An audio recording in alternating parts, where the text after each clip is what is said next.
কৃষ্ণনগরে প্রধানমন্ত্রী নরেন্দ্র মোদীর জনসভার 4 দিন আগেই তৃণমূল কংগ্রেস তাদের নদিয়া উত্তর জেলার ব্লক স্তরের সাংগঠনিক সভা আজ জেলা পরিষদের সভাগৃহে অনুষ্ঠিত করল।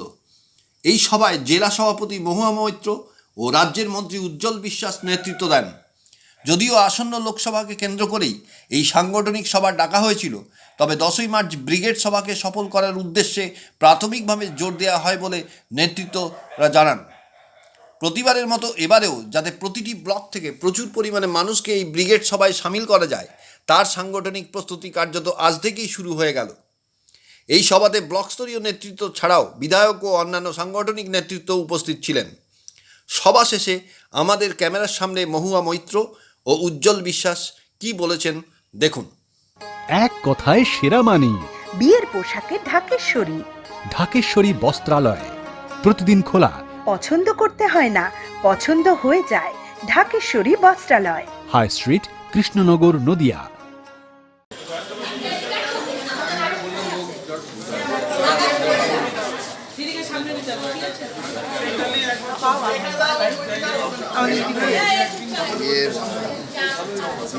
আমরা এখানে দিদিকে নিয়ে তুলবে সব দাঁড়িয়ে আছে।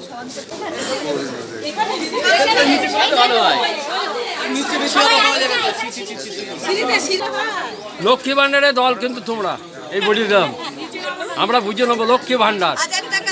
হ্যাঁ, হাজার পাচ্ছ, আমরা কিছুই পাচ্ছি না কিন্তু।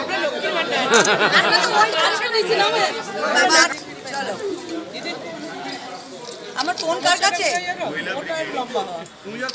আমার ফোন কোথায়? প্রস্তুতি সভা 10 তারিখে ব্রিগেডের প্রস্তুতি সভা প্লাস ভোটের প্রস্তুতি সভা। আজকে আমাদের সকল এমএলএ, ব্লক সভাপতি, পঞ্চায়েত সমিতি সভাপতি এবং জেলা পরিষদ মেম্বারকে নিয়ে মিটিং হলো। আগামীকাল অঞ্চল সভাপতি এবং আমাদের দলের প্রধানদের নিয়ে মিটিং হবে। 10 তারিখে ব্রিগেডকে সামনে রেখে যে 100 দিনের কাজের বঞ্চনা বাংলার প্রতি করা হচ্ছে, সন্দেশখালী নিয়েও যে অপপ্রচার চলছে, এই সবই বিরুদ্ধেই আমাদের সভা 10 তারিখে ডাক দিয়েছে। ব্রিগেডে ঐতিহাসিক সভা হবে, প্রত্যেক জায়গা থেকে আমরা যাব, সেটা প্রস্তুতি করা হলো। আর তার 10 তারিখের আশেপাশে নির্বাচন বিধি আরম্ভ হয়ে যাবে, ভোট আরম্ভ হয়ে যাবে। সাংগঠনিক জেলার ভোট প্রস্তুতি মিটিংটাই যেটা বলা যায় এটা করা হবে। আচ্ছা, নদিয়া জেলা থেকে কতজন, মানে কত মানুষ যাবে ব্রিগেডে? কি করে করব এখন, বিয়ে থেকে কোনো টার্গেট আছে? টার্গেট যাবে না, প্রচুর লোক যায়। আচ্ছা, বড়বারই প্রচুর লোক যায়, এবারও প্রচুর লোক যায়, কোনো ব্যাপার না।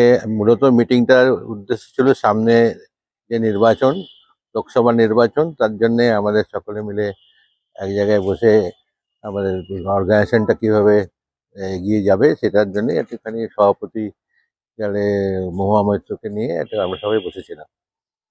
কিন্তু তার মধ্যে সব থেকে বড় বিষয় এসছে, যেটা হচ্ছে এই আমাদের সারা পশ্চিমবাংলায় আমাদের যে প্রোগ্রামটা নেওয়া হয়েছে ব্রিগেড চলো, তো স্বাভাবিক কারণে ব্রিগেড চলোতে প্রতিটা জেলার একটা প্রোগ্রাম করতে গেলে একটা আলাদা সলিডভাবে অর্গানাইজেশনটা চাঙ্গা হয়ে ওঠে।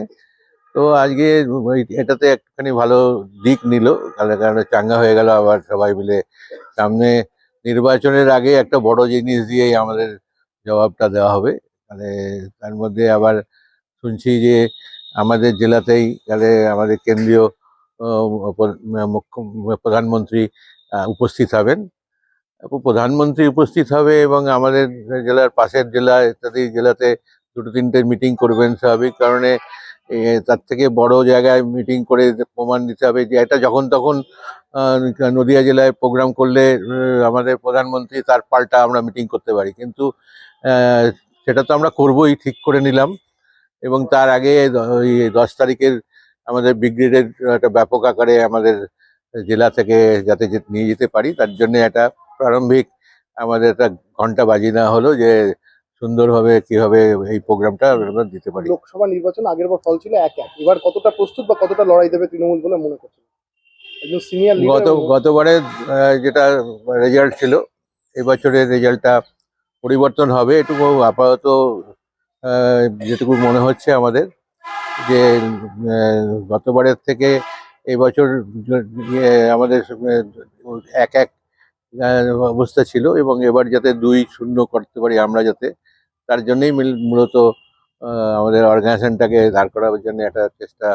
এর আগের দিনে আমার দায়িত্ব দিয়ে গিয়েছিলেন যে তোমাকেও একটুখানি দেখতে হবে ওইকালে রানাঘাট দক্ষিণের জায়গাটা। তো সেটা স্বাভাবিক কারণে রানাঘাট দক্ষিণটাও এবার মনে হচ্ছে যে পরিবর্তন হবে, এটা আমাদের মনে হয়। সুতরাং 2-0 দিতে পারি, তার জন্যই আর কি মিটিংয়ের মূল বিষয়। If you like this video, please subscribe, like and share. Hit the bell icon for upcoming events.